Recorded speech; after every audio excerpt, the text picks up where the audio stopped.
Let's talk about the current format, shall we? Hey guys, Otaku here, back with another competitive Yu-Gi-Oh video, and today we're going to be kind of talking about just the state of Yu-Gi-Oh, and more rather like the format we're in. But before we do jump into that discussion, if you're not already and you like competitive Yu-Gi-Oh content, please be sure to subscribe to the channel and help support the channel grow so I can continue to make videos like this one.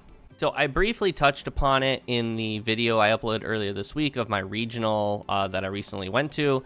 And I personally am just not the biggest fan where the format is at and also kind of where the format is going. And I do real quick want to say that I don't think the format is bad. I think in terms of just a competitive standpoint, Yu-Gi-Oh is in a pretty good spot right now.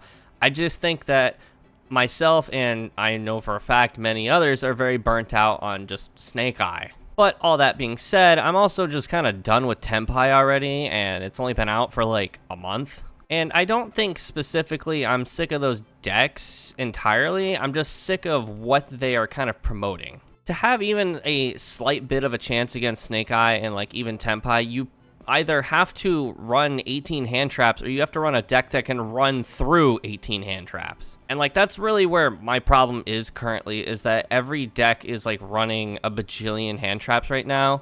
And I'm kind of done with it. I'm pretty fed up with the concept of just going against my opponent, starting first, and I have to imagine that 4 out of the 5 cards in my opponent's hand are hand traps, and then the 4th one is a 1-card combo, which is exactly, you know, what Tenpai and Snake Eye can do. I do also just want to say that there's going to be a lot of people in the comments that say if you don't like the format, then just don't play, and I completely agree with that concept.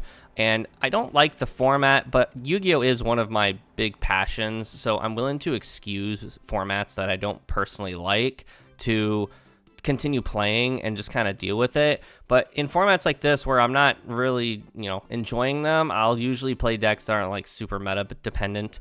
For example, you know, I played Chimera, which has a meta chance, but it's not, you know, the best deck in the room by any means. Now, I do actually intend of picking up Tenpai here really soon, so my viewpoint could change here real soon. Tenpai just looks like a fun deck to play because it just plays differently than most decks we've seen in a long time, and I got curious, so I'm picking up the deck. So again, my standpoint could change here real soon. Now, I have gone on record here on the channel of saying during the Duelist Nexus format where Unchained and Rescue Ace were around that I don't like diverse formats, and I like the formats where 2 to 3 decks are the top dog, and that way you know what to expect with siding.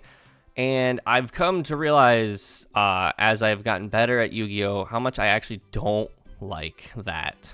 I would definitely much prefer a diverse format, mainly because I'm not rich, so I would like my decks that are slightly cheaper to be a lot better of a meta option, whereas stuff like Snake Eyes is incredibly expensive. You know, when it first started, it was like $1,000. Now it's like probably like $600-ish. A lot of the prices have come down.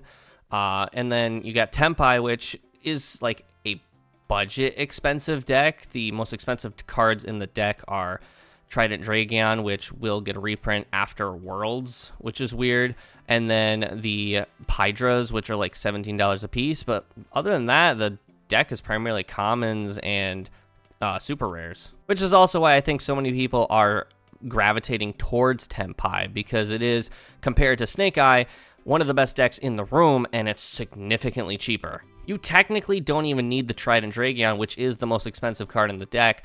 It just is the reason that you can OTK still through Pot of Prosperity. And the format realistically isn't going to be changing anytime soon. As I mentioned in my regional video, Infinite Forbidden is going to be releasing a lot of new stuff. First off, Tenpai is getting its support card, but also we're going to be getting the new Millennium engine that's going to help you get bodies on board. Snake Eye most likely won't be hit before Nationals, neither will Tenpai, obviously.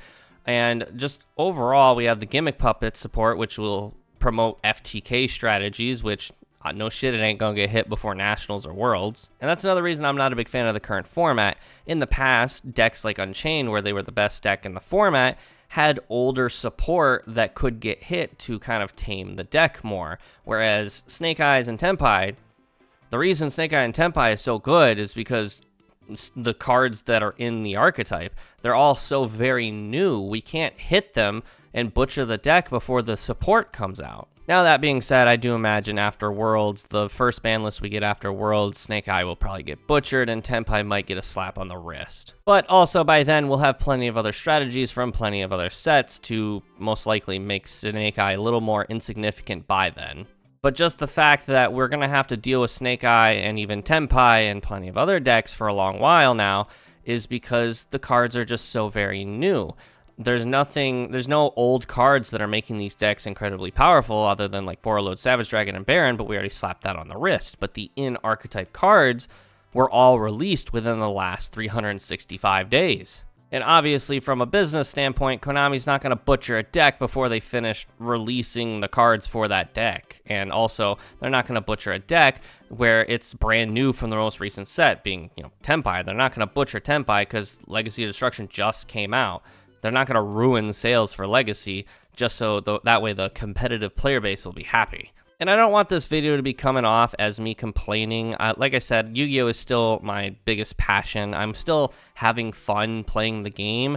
But at the same time, even if I don't like a format, that doesn't mean the format is bad. I think, again, the format is pretty good. But even good formats have their problems. And even though I'm not the biggest fan of this format, this is definitely the format that I have been playing the best I have ever played. So at the same time, I can somewhat admire the fact that I haven't just quit on Yu-Gi-Oh! Rather than just putting the game aside, I have decided to try and become a better player by playing through a bad format, or not a bad format, but a format that I don't like. And that's not something that everyone should have to do. Again, if you don't like the format, just take a break. There's nothing wrong with that. And I also think that this is one of the best times to possibly take a break, because the biggest problem with taking breaks in past formats is that when you come back, you feel like you're behind because you don't have all these cards. Well, thanks to Rarity 1 and 2 and a handful of these other reprint sets, like even the tins, you will have your shot when you come back to get your hands on a lot of the meta staples, whether it's a hand trap or even a card from Age of Overlord, which, again, will be in the Megatins. And that's really all I have for you guys today. Again, I don't want this to come off as complaining. I'm not trying to complain. I'm just more of voicing my current opinion on the current format.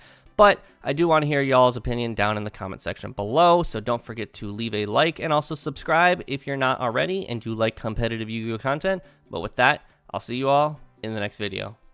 See ya.